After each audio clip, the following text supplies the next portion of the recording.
Hi, it's time for another verb of the day. Today's verb is drop. Before we take a look at some of the definitions for this verb, I want you to know there are a number of different ways to use the verb drop.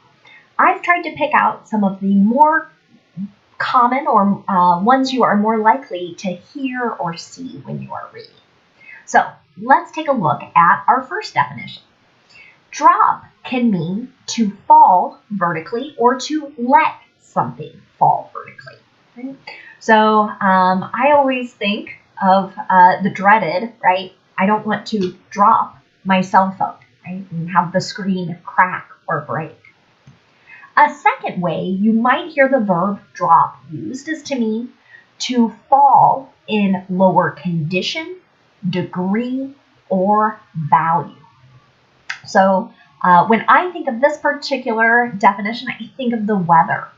And sometimes as I watch weather forecasts on TV, you hear people say things like temperatures are going to drop, right? They're going to fall to a lower degree. A third way to use the verb drop is to make or become lower, weaker, or less.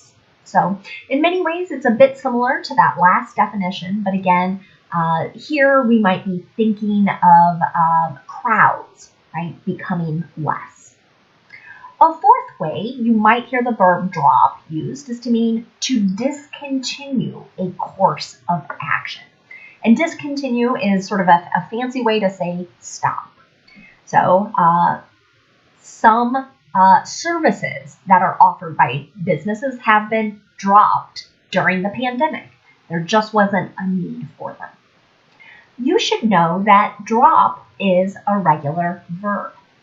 To make the progressive tense, we need to double the final consonant. So we're going to add an extra P and then add ing. The reason we're doing this is because the verb ends with a consonant, vowel, consonant. So the progressive form is pronounced dropping. The past tense and participle forms are also going to be made by doubling that final consonant. So we add an extra P and then add ed. The verb drop ends in a P sound. So our ed is going to make a T sound. Dropped, dropped. Now, let's take a look at some phrasal verbs with drop. One that you might hear is to drop back, and that means to move towards the back of a group. Let's look at an example sentence. He was leading the race, but he got tired and dropped back as the race went on. So he was in the front, but he fell to the back. The next phrasal verb we'll look at is drop by, and it means to pay a brief visit. Let's look at an example of this. She dropped by her parents' house on her way home from work. So this implies she just stopped for a short amount of time, not a long visit. Another phrasal verb is drop in. And this means that someone is visiting someone else without having made plans. So there was no arrangement. It's kind of like a surprise visit. Let's look at an example sentence. I was in my bathrobe when they dropped in. Right? So I didn't know company was coming. So I wasn't dressed to have visitors. Another phrasal verb that's very common to hear is to drop someone off or drop something off. And the meaning here is that you are taking, again, someone or something to a particular place, and you are leaving that thing, him, her, them, whatever it may be, at that particular place. Let's look at an example sentence. I will drop my kids off at school on my way to work. Another phrasal verb we'll look at, and it's our last one of the day, is drop out. And this means that someone is quitting a course, a program, something of that nature.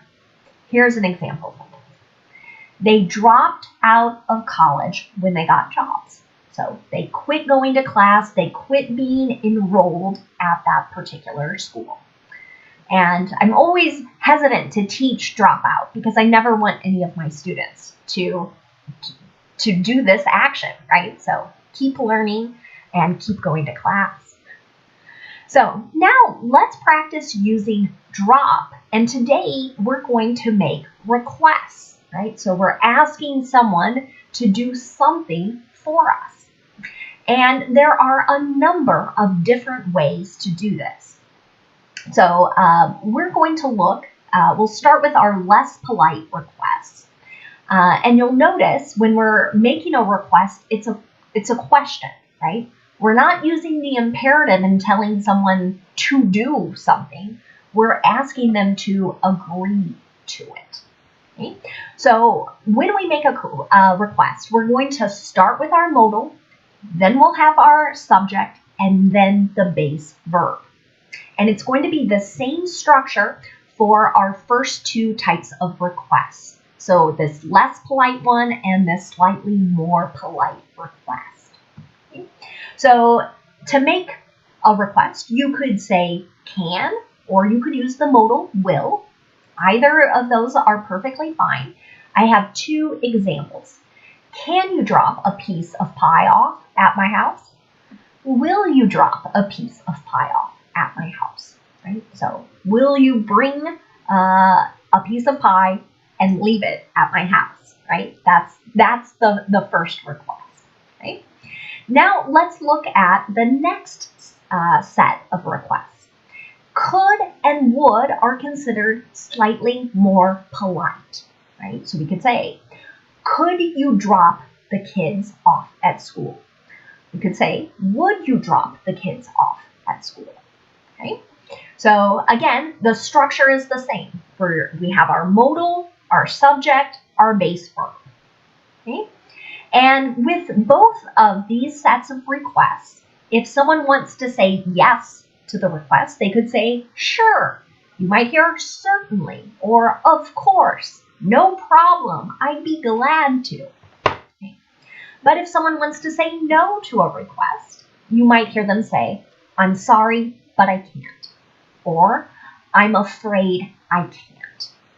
Those are perfectly fine ways to say no. We don't have to say yes to everyone's requests.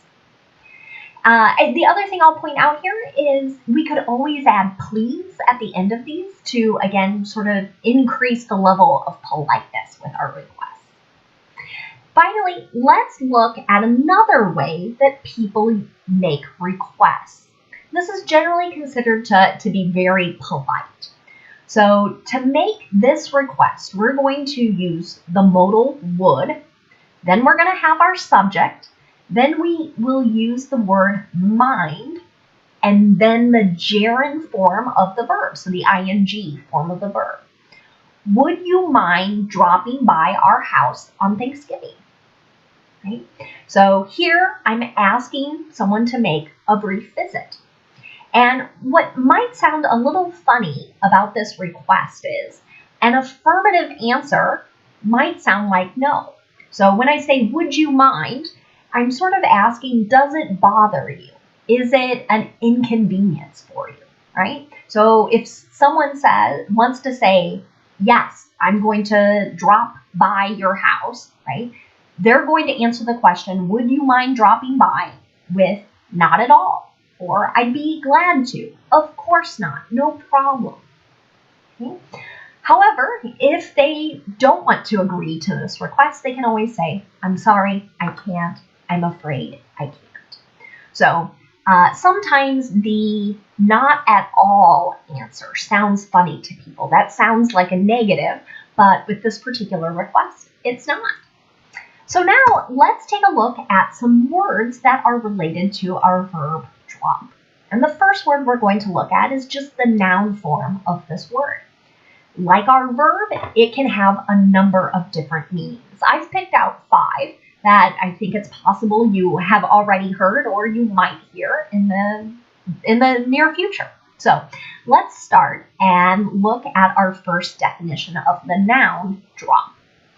That could be an instance of falling or dropping. Here's an example of this usage in a sentence. There will be a drop in temperatures next week. Again, there's that sentence I've heard a number of times from meteorologists or the forecasters on TV news.